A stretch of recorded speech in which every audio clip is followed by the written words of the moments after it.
అందరికీ నమస్కారం. నందమూరి బాలకృష్ణ గారి ఫ్యాన్స్ ఎప్పటి నుంచో వెయిట్ చేస్తున్న మూవీ అఖండ 2 తాండవం అయితే వచ్చేసింది.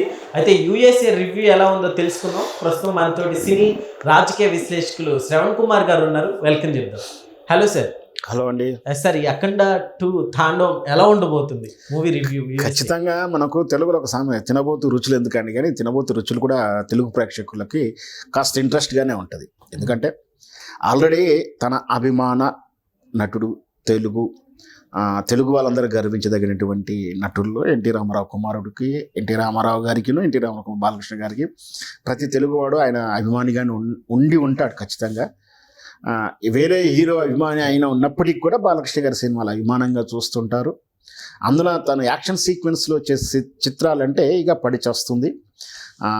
యాక్షన్ ఎంత వాలెంట్గా ఉంటుంది, విలన్ మీద ఎట్లా డామినేట్ చేస్తాడు, డైలాగ్ ముఖ్యంగా విలన్కు టాస్క్ ఇచ్చి ఛాలెంజ్ చేస్తూ డాగ్ ఇస్తూ ఉంటాం మన వ్యవహారిక భాషలో, అంటే వార్నింగ్ ఇస్తుంటారు. అట్లాంటి సీక్వెన్స్లో ఎట్లా చేస్తాడు, ఏమేమి డైలాగులు ఉంటాయని అందరికీ ఆసక్తికరంగా ఉంటుంది. బాలకృష్ణగా అఖండ 2 ఇది వీర కాంబినేషన్లో వస్తుంది. అంటే బోయపాటి శ్రీనివాస్ గారి దర్శకత్వంలో ఇది 3 చిత్రాలు ఆల్రెడీ, అంటే ఒకటి అఖండ 1, అందులో ఒకటి అఖండ 2 4th ఫిల్మ్ అవుతుంది. సో ఈ 4th ఫిల్మ్ వాళ్ళ కాంబినేషన్లో బాలకృష్ణ గారు అఖండ ఏ విధంగా ఉంది అందరికీ తెలుసు. ఇప్పుడు అఖండ 2 అనగానే చాలా చాలా ఎక్స్పెక్టేషన్స్ ఉన్నాయి. జనరల్గానే మనం హీరో అనగానే ఆ తాలూకా చిత్రం తాలూకా ఎక్స్పెక్టేషన్ ఎట్లా ఉంటుందో, కథ ఎలా ఉంటుందో మనం చెప్పుకోగలుగుతాం. బాలకృష్ణ గారి గురించి ప్రత్యేకంగా చెప్పనక్కర్లేదు. ఈ ఫైటింగ్ సీక్వెన్స్ కానీ, ఈ యాక్షన్ సీక్వెన్స్ కానీ, మాఫియాల మీద కానీ, ఒక కరడుగట్టిన తీవ్రవాదులు, కరడుగట్టినటువంటి నేరస్తుల సామ్రాజ్యంల మీద, లేదా కరడుగట్టినటువంటి ఫ్యాక్షనిస్టుల మీద బాలకృష్ణ గారు ఏ విధంగా రివెంజ్ తీర్చుకొని వాళ్ళ గుణపాఠం చెప్పి తన వాళ్ళను, లేదా తన కుటుంబాన్ని, లేదా తను ప్రేమించిన అమ్మాయిని, తను నమ్ముకున్న వాళ్ళని ఏ విధంగా రక్షిస్తాడనేది కథాంశం. ఇవన్నీ హీరో లక్షణాలే. ఖచ్చితంగా సినిమా కూడా ఇలాగే ఉండబోతుందని ఒక అవగాహన అయితే వచ్చింది. ఆల్రెడీ మనకు తెలుసు, మనం బయటి ప్రేక్షకులు చూడకుండా సినిమా కొన్ని సందర్భాల్లో ఏం చేస్తారు అంటే తన డిస్ట్రిబ్యూటర్లు కానీ, బెస్ట్ టెక్నీషియన్స్ కానీ, వెల్ విషర్స్కు, ఫ్రెండ్స్కు, ఫ్యామిలీస్కు సినిమాలు ప్రివ్యూ చూపిస్తుంటారు. అలా కానీ యుఎస్లో కానీ కొంచెం ముందుగానే తెలుస్తుంటాయి. అంటే ఆ విధంగా అందిన సమాచారం ప్రకారం సేమ్ ఇలాగే ఇప్పుడు నేను ఏదైతే చెప్పానో, ఖచ్చితంగా హీరో తన నమ్ముకున్న వాళ్ళ కోసం అధర్మం తాండవిల్తున్నప్పుడు, విలన్ల అరాచకం కొనసాగుతున్నప్పుడు బలైనటువంటి తన కుటుంబము, వ్యక్తులు, లేదా ఒక క్యారెక్టరు, వాళ్ళు సహనం కోల్పోయే దాకా వీళ్ళు హింసించే విధానానికి ఒక హీమ్యాన్లా వచ్చి రక్షించే పాత్ర బాలకృష్ణ గారు డబుల్ రోల్లో ఒక సీనియర్ రోల్ ఉంటుంది. అట్లాగే ఈ చిత్రంలో కూడా అలాగే ఉన్నట్టు మనం గతంలో బాలకృష్ణ గారి సినిమాలో చూసాం. ఫస్ట్ ఓపెనింగ్ కాగానే ఒక సాధారణ హోటల్లోనో డ్యాన్స్ మాస్టర్గా, గుమస్తాగా పనిచేస్తుంటాడు. తర్వాత ఒక విలన్ సన్నివేశం రాగానే, అరే బాబు వీడు డ్యాన్స్ మాస్టర్ కాదురా బాబు, మనలందరం గడలాడించినటువంటి వీరుడు అని చెప్పేసి ఎట్లా ఉన్నావు. అట్లాగే ఈ చిత్రంలో కూడా ఆ తాలూకా ఫ్లేవర్స్, అంటే ఒక హీరో సాధారణంగా ఉంటున్నప్పుడు విలన్ నుంచి రక్షిస్తానికి ఈ సీక్వెన్స్, అంటే అఖండ గెటప్లో ఉన్నాడు, అంటే అఘోరా గెటప్లో ఉన్నాడు. ఈ అఘోరా మనకు కుంభమేళ మనకు గత సంవత్సరం జరిగింది. ప్రపంచవ్యాప్తంగా కొన్ని కోట్ల మంది అటెండ్ అయినటువంటి కుంభమేళ ఎలాంటి అప్రశృతి లేకుండా విజయవంతంగా దైవ సన్నిధానికి, అంటే దైవ దర్శనానికి వెళ్ళిన వాళ్ళు, పుణ్యస్నానాలు చేసిన వాళ్ళు విజయవంతంగా వచ్చినారు.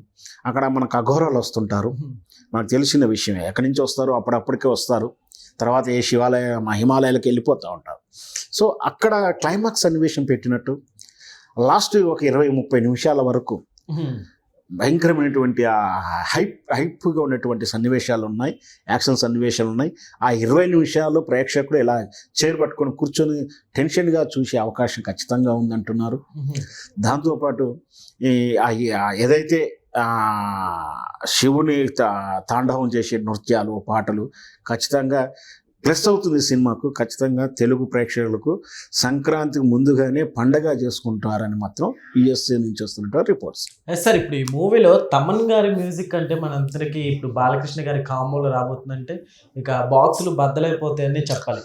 సో మ్యూజిక్ ఎలా ఉంది సార్? మ్యూజిక్ ఇక్కడ అందరికీ చాలా మందికి తెలవాల్సిన విషయం ఏంటంటే, సినిమాకు మ్యూజిక్ అనగానే ఏదో పాటలకు మ్యూజిక్ కొట్టేసి వెళ్ళిపోతారు అనుకుంటారు. కాదు, సినిమా మ్యూజిక్ దాంతోపాటు బ్యాక్గ్రౌండ్ స్కోర్ ఆర్ఆర్ కూడా వన్ పార్ట్ సినిమాలకు. గతంలో ఆ మ్యూజిక్ ఆర్ఆర్కు ఒక ప్రయారిటీ లేకపోయింది. ఇది సరే ఏదో రెడీమేడ్గా ఉన్నటువంటి ట్రాక్స్ ఏదో వాడుకునే వాళ్ళని, అది శివకు ముందని చెప్పు. స్పష్టంగా చెప్పాలంటే మనకు తెలుసు శివనే సౌండ్ ట్రాక్స్ తోటి సినిమా ఏ విధంగా నిలబడిందో అట్లాగా అక్కడి నుంచి చూసుకుంటే ఇప్పుడు ప్రతి సినిమాకు కూడా ఒక సినిమా అంతా ఒక ఎత్తు అయితే ఆ సౌండ్ ట్రాక్ అనేది కూడా ఒక అసెట్గా భావిస్తారు. తమ్మనిచ్చినటువంటి మ్యూజిక్ కానీ ట్రాక్స్ కానీ అద్భుతమైనటువంటి సన్నివేశాలు, ఒక్కొక్కసారి ఆ ఉద్రేక్తమైనటువంటి సన్నివేశాల్లో థియేటర్లో స్పీకర్లు అదిరిపోయినటువంటి సన్నివేశాలు కూడా మనం ఆడపడదప్ప విని ఉన్నాం. మామూలు వ్యక్తులు ఏదైనా అంటే సాధారణ సగటు మామూలు ఏజ్డ్ ఎవరైనా ఉంటే కూడా గుండెలు అదురుతుంటాయా అనిపిస్తుంటాయి కదా. సో అంత రేంజ్లో, ఎందుకంటే ఎట్లా యాక్షన్ చిత్రం కదా, తమన్ చేసినటువంటి సీక్వెన్స్ ఏదైతే ఉందో సూపర్ ఉందని, తమన్కి మనకు వంక పెట్టాల్సిన అవసరం లేదని కూడా రివ్యూ అయితే ఉంది. సార్ ఇప్పుడు మనకి మూవీలో చూసుకుంటే ఫస్ట్ పార్ట్ సెకండ్ పార్ట్ అంటే కంటిన్యూషన్ ఉంటుంది అంటారా? ఇదంతా మూవీలో ఖచ్చితంగా అదే చెప్పాను కదా, గతంలో మన సినిమాలలో చూసినా సేమ్ హీరోయిజంలో ఉన్నటువంటి ఇదంతా కూడా మనకు వెనకట హిందీ డాన్ చిత్రం, తెలుగులో అయితే యుగంధర్ లాంటి చిత్రాలు, చాలా సినిమాలు అదే. ఫస్ట్ ఒక అసాధారణమైనటువంటి మనిషి, అసాధారణ పరిస్థితుల్లో ఆయన ఒక సైలెంట్ కూడా, మనం ముఖ్యంగా స్పష్టంగా అర్థమయ్యే భాషలో చెప్పాలంటే భాష ఒక ఆటో డ్రైవర్గా కనిపిస్తుంటాడు, ఒక సాధారణ వ్యక్తే కనుక.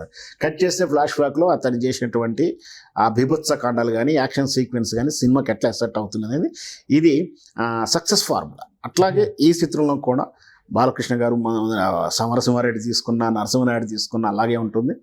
ఫస్ట్ హాఫ్లో ఎట్లాగో హీరోకి ఫజిల్ అనేది వస్తుంది, సెకండ్ హాఫ్ లీడ్ అవుతుంది. ఇదైతే హర్షాలి మల్హోత్రా ఉన్నటువంటి అమ్మాయిని రక్షించడానికి అఖండ పాత్ర ఏ విధంగా హెల్ప్ అవుతుంది అనేది మన సినిమా. ఇంతకన్నా డీటెయిల్స్ మన స్టోరీలోకి వెళ్ళకూడదు. మొత్తం మీద ప్రేక్షకుడికి మాత్రం తాను బాలకృష్ణ సినిమాని ఏ విధంగా ఊహించుకుంటాడో అంతకన్నా గొప్పగా సినిమా ఉంటుంది.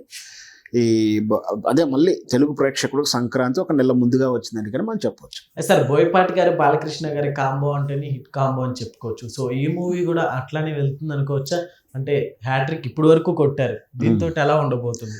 హ్యాట్రిక్ అయిపోయి డబుల్ హ్యాట్రిక్ వెళ్ళే దశకు ఇది పునాది అవుతుంది. మళ్ళీ ఇంకొక 2 సినిమాలు ఎట్లాగో వస్తాయి. ఖచ్చితంగా అఖండ 2 మాత్రం సూపర్ డూపర్ హిట్ అవుతుందని మనం చెప్పొచ్చు. సార్ బాలకృష్ణ గారి మూవీస్ అంటే ఇప్పుడు బాలకృష్ణ గారి స్టోరీ సెలెక్షన్ గురించి ఏం చెప్తారు సార్? ఎందుకంటే వరుసగా హిట్లు కొడుతూనే ఉన్నారు. నాకు తెలిసినంత వరకు సినిమా ఇండస్ట్రీలో కథలు ఓకే చేయించుకోవడానికి వాళ్ళ మేనేజర్లు లేదా ఇంకొక కోటరీ ఉంటుంది. ఆ కోటరీ దాటి హీరో దాకా వెళ్ళినప్పుడే ఒక స్టేజ్ అంటే నిజంగా సినిమా కథ బాగుందని చెప్పుకోవడానికి లేదా డైరెక్టర్ హోప్ వస్తుంది. కానీ అట్లాంటి కోటరీ వ్యవస్థ లేనటువంటి హీరో ఎవరు అంటే బాలకృష్ణ గారే. అన్నీ కూడా తానే సెలెక్ట్ చేసుకుంటాడు, తాను తగ్గ. యాక్చువల్గా బాలకృష్ణే కథ, సింపుల్గా చెప్పాలంటే వీళ్ళందరికీ కథలు కావాలి, బాలకృష్ణ కథ అవసరం లేదు. ఆయన ఒక కథ, ఆయన స్టోరీయే, ఆయన ఇమేజ్లో నుంచే ఈ సీక్వెన్స్లు వస్తుంటాయి.